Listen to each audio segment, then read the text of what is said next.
Hai sobatku, selamat datang di channel RL1221. Jumpa lagi. Sebelum kita lanjutkan alur cerita novelnya, jangan lupa like and subscribe ya. Terima kasih. Bab 523 sampai dengan 525 utang darah dan mendapatkan kembali hakku. Panglima, sementara hanya itu informasi yang kudapatkan. Oscar menganggukkan kepala. Ada kegelisahan dalam hatinya. Mendengar jawaban Oscar, kerutan di kening Peter semakin banyak. Damian sudah menyelidiki. Joko yang bertugas di kota Mandala mempunyai hubungan dengan keluarga Nilo. Joko yang masih muda bisa berhasil mendapat tempat di kemiliteran bukan hanya kebetulan. Selain hasil kerja kerasnya, di belakangnya pasti ada bantuan dari orang hebat. Sekarang, hasil penyelidikan Oscar, orang yang ada di belakang Joko mungkin adalah utusan Dedi. Jika begitu, mereka akan sedikit kesulitan. Begitu Peter menghancurkan keluarga Nilo, Henry pasti akan memberitahu Joko. Pada saat itu, Joko pasti akan bertemu dengan Peter dan memberitahu masalah Peter kepada orang hebat di belakangnya. Saat itu tiba, masalah Peter di kota Mandala akan diketahui oleh Dedi. Pada saat itu, apa yang Dedi akan lakukan? Dengan jabatan Dedi dalam kemiliteran, Peter bukan apa-apa di depannya. Baginya, tidak sulit untuk membinasakan Peter. Karena Peter memikirkan hal ini, maka itu Peter belum memberi pelajaran kepada Henry. Muncul di hadapan Dedi karena masalah keluarga Nilo, bukanlah hal yang bijak. Peter mengulurkan tangan mengetuk meja. Dia menyipitkan matanya. Panglima, itu maksudku. Oscar menganggukkan kepala, setuju terhadap perkataan Peter. Peter akhirnya memutuskan menemui Dedi untuk membayar rasa malu dan utang darahnya selama 2 tahun terakhir. Namun sebelum ke sana, Peter sebisa mungkin membuat beberapa rencana. Sekarang Peter menghadapi Dedi, namun dia tidak mampu melindungi dirinya. Jika identitasnya terungkap karena memberi keluarga Nilo pelajaran, maka itu adalah hal yang bodoh. Peter tidak akan berbuat seperti itu. Keluarga Nilo bukan apa-apa, namun mereka tidak bisa dibiarkan. Peter menarik tangannya. Dia meraba dagunya pelan. Oscar mendengar ini, ikut menganggukkan kepala. Keluarga Nilo seperti nyamuk yang menempel pada kakimu. Dia tidak mungkin tidak menggigit. Oscar tidak berdaya, karena hubungan keluarga Nilo dengan Joko membuat mereka sulit bergerak. Peter sangat ingin menyingkirkan keluarga Nilo, namun tidak bisa. Seketika Oscar merasa masalah ini sangat menyulitkan. Cari waktu, buat janji dengan Joko. Peter diam sejenak. Tiba-tiba mendongak dan berkata, "Ya." Oscar mendengar ini tertegun. Dia dengan kaget menatap Peter. Apakah Peter benar-benar ingin menemui Joko? Identitasnya sekarang sangat sensitif. Tidak boleh terungkap. Berinisiatif membuat janji dengan Joko. Bukankah ini sama dengan berinisiatif mengekspos identitasnya sendiri? Panglima, sepertinya langkah itu kurang cocok. Oscar terdiam beberapa detik tetapi dia masih bicara dengan sangat berani. Aku tahu. Peter mengangkat gelas tehnya, namun tidak meminumnya. Dia hanya pelan-pelan menggerakkan gelas itu. Jadi kamu. Oscar mengerutkan alisnya. Dia masih tidak mengerti apa yang hendak Peter lakukan. Lakukan itu saja. Peter menatap Oscar dan bicara. Siap. Saat ini, Oscar tidak bisa mengendalikan emosinya. Matanya terbelalak. Perkataan dan tatapan Peter membuat Oscar sangat terharu. Dia merasa, Panglima Peter yang dulu sangat percaya diri menyusun strategi sudah kembali. Saat Peter masih bertugas dalam kemiliteran, banyak keputusannya yang tidak bisa dimengerti banyak orang. Strategi perangnya tidak pernah dijelaskan kepada siapapun. Maka saat itu banyak orang merasa Peter sangat keras kepala. Namun hanya Oscar yang tahu. Peter punya keyakinan penuh. Maka itu berani berbuat seperti itu. Kenyataan menyatakan apa yang Oscar perkirakan tidak salah. Peter strategi perang yang tidak terduga. Namun setiap kali, dia merencanakan pergerakan dan kemenangan yang besar, serta berhasil meminimalisir kerugian. Peter pada saat itu sedikit bicara. Saat ada yang bertanya, dia hanya meminta orang itu mengikuti arahannya. Kepada siapapun. Pada saat ini, Peter juga meminta dia untuk mengikuti arahannya. Ini membuat Oscar merasa tidak asing. Hatinya tersentuh. Dia tahu, Peter tidak akan membuatnya kecewa. Meskipun Peter duduk di kursi roda selama 2 tahun, namun keahilannya tidak dapat disembunyikan. Keahilan tidak pernah pudar. Sekarang dia sudah bisa berdiri. Keahliannya kembali berguna. Panglima, aku mengerti. Aku akan mengatur hal ini. Nanti aku akan melaporkannya kepadamu. Oscar menganggukkan kepala. Tatapan matanya penuh pengharapan. Kamu sudah lupa. Aku yang sekarang bukanlah Peter 2 tahun yang lalu. Jadi sementara, kamu tidak usah memanggilku dengan sebutan Panglima. Peter menggelengkan kepala. Dia meminum tehnya. Sementara, ya, jadi kapan aku boleh memanggilmu dengan sebutan itu lagi? Oscar memahami kata sementara dalam perkataan Peter. Ini berarti, dalam hati Peter dia punya rencana yang sempurna. Dulu ayah angkatku juga punya banyak teman. Ada beberapa orang yang merupakan teman seperjuangannya. Aku akan meminta bantuan mereka. Peter melihat Oscar sekilas. Dia akhirnya tidak menyembunyikan. Oscar mendengar ini. Dia membuka matanya besar.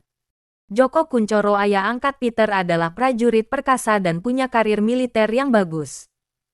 Joko Kuncoro seumur hidup tidak pernah menikah. Dia mengabdikan hidupnya kepada kesatuan militer. Dia tidak hanya memiliki teman seperjuangan dalam medan perang, namun dia juga dihargai di negara Pandora. Orang yang dikenalnya pasti bisa menolong Peter. Yang terpenting, jika Peter sudah berkata seperti itu, bisa dikatakan Peter sudah membuat keputusan kembali ke pasukan militer. Panglima, Kak Peter, kamu sudah memutuskan untuk kembali. Oscar sangat antusias sekarang. Dia bicara terbata-bata. Jika aku tidak kembali, bagaimana aku membayar rasa maluku selama 2 tahun ini?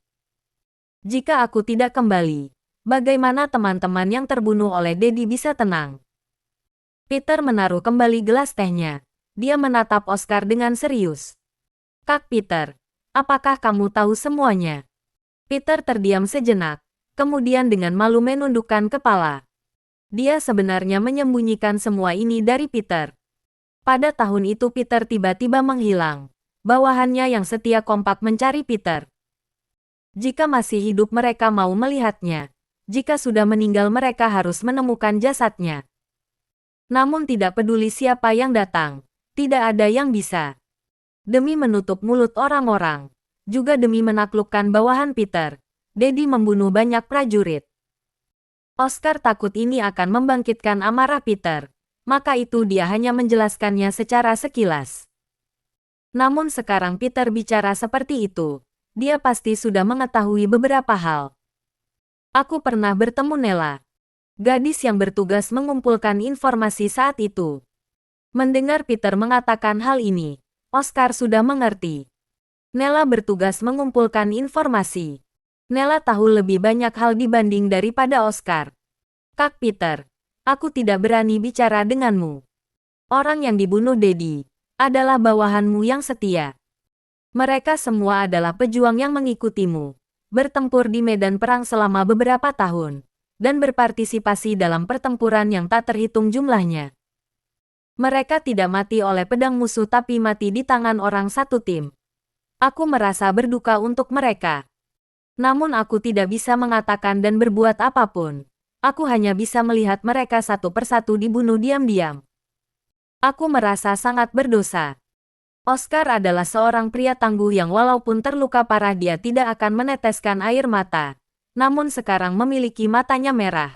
Kebencian dan kesedihan yang mendalam terlihat di matanya. Ksatria harusnya menjaga negara.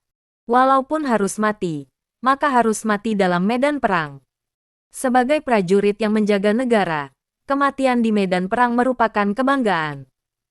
Namun, mereka akhirnya meninggal di tangan saudaranya sendiri. Kematian yang tidak adil, kematian yang tragis.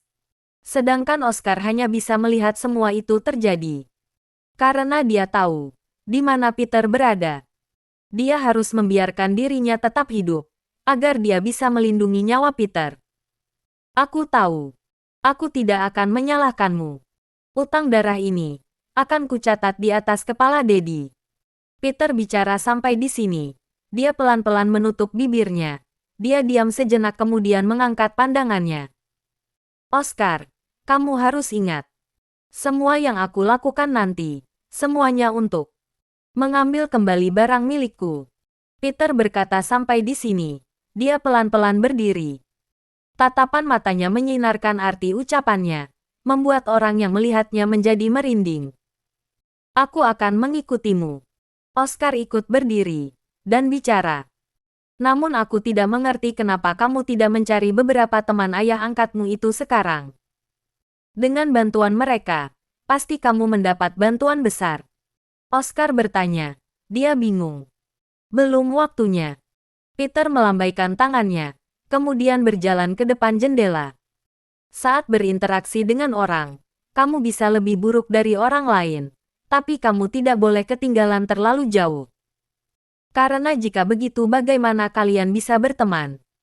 Pengemis mungkin berhubungan dengan orang kaya, namun mereka tidak akan pernah menjadi teman, karena mereka berada di level berbeda. Jika kamu ingin berhubungan dengan suatu komunitas, pertama-tama kamu harus punya batu loncatan. Peter melihat Oscar sekilas. Tatapan matanya punya makna dalam. Oscar mengerti artinya dan menganggukkan kepala. Dia memahami setiap kata-kata Peter dengan teliti. Batu loncatan itu bisa saja latar belakang, kekuasaan, juga dirimu sendiri. Saat kamu punya kekuatan yang cukup, semuanya akan datang begitu saja. Peter mengulurkan tangan menepuk bahu Oscar.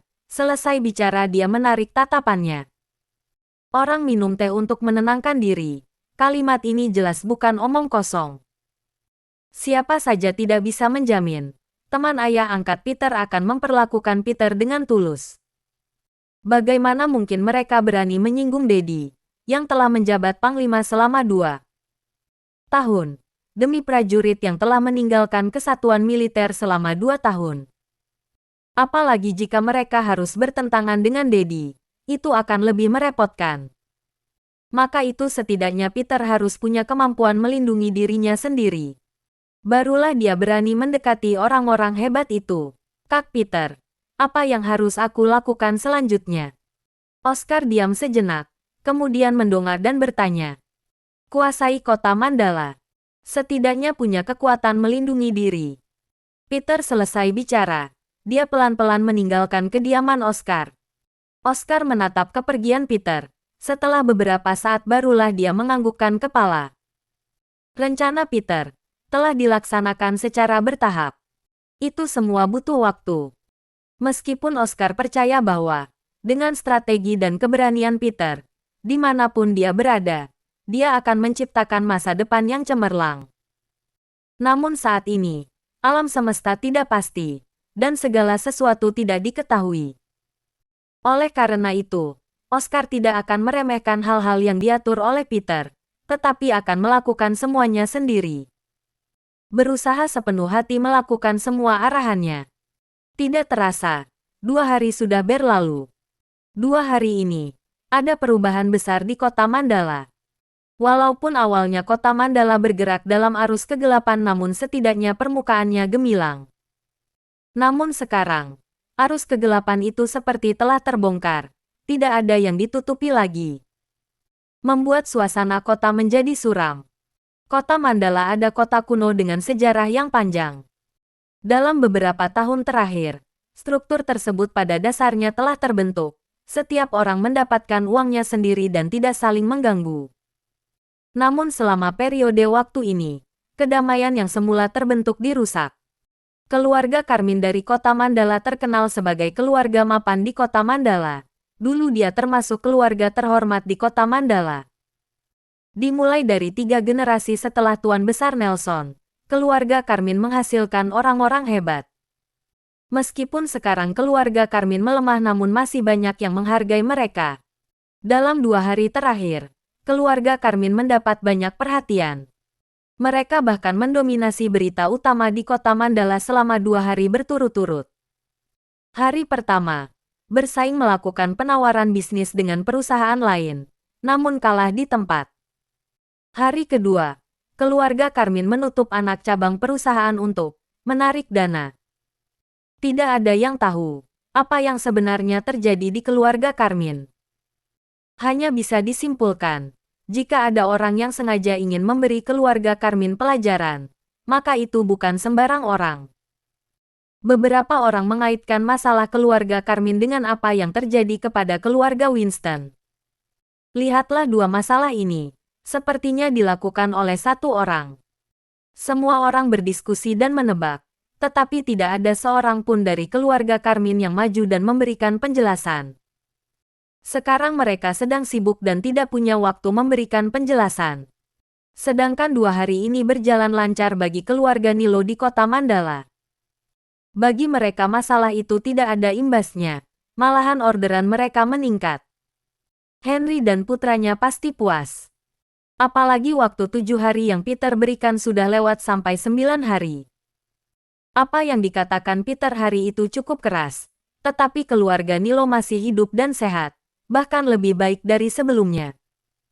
Tentu saja Henry akan berpikir bahwa Peter hanya berbicara omong kosong untuk menakut-nakuti mereka.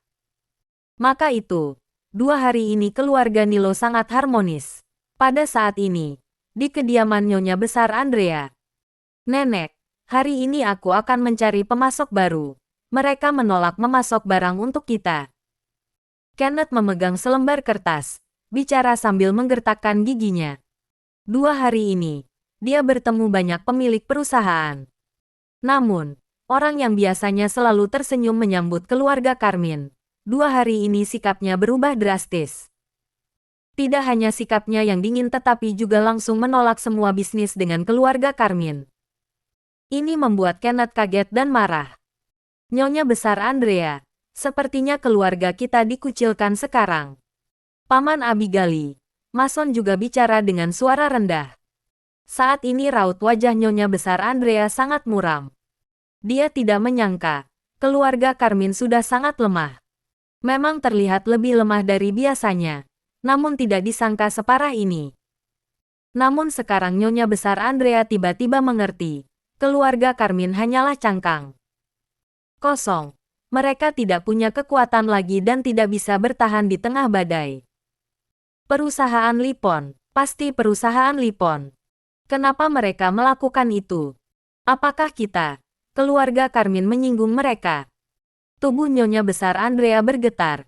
Dia mengulurkan tangan memegang dadanya sambil menarik napas. Kepalanya sakit. Namun setelah menarik napas panjang, dia kembali tenang. Itu semua karena bantuan pengobatan dari Peter. Jika tidak, dengan kondisi tubuhnya dulu, dia melihat kondisi keluarga Karmin seperti ini. Mungkin dia sudah pingsan. Nenek, aku sudah menemui beberapa orang itu. Mereka mengatakan satu hal kepadaku. Kenneth diam sesaat, kemudian menoleh menatap Nyonya Besar Andrea. Apa yang mereka katakan? Nyonya Besar Andrea langsung bertanya.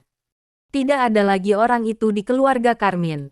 Keluarga Karmin bukan apa-apa lagi. Kenneth menggertakkan gigi. Dia mengeluarkan perkataan yang paling sering didengarnya 2 hari ini. Ini. Siapa orang itu? Tangan Nyonya Besar Andrea bergetar. Dia melihat Abigail sekilas. Dia tiba-tiba terpikirkan perkataan dan tebakan yang pernah Abigail katakan.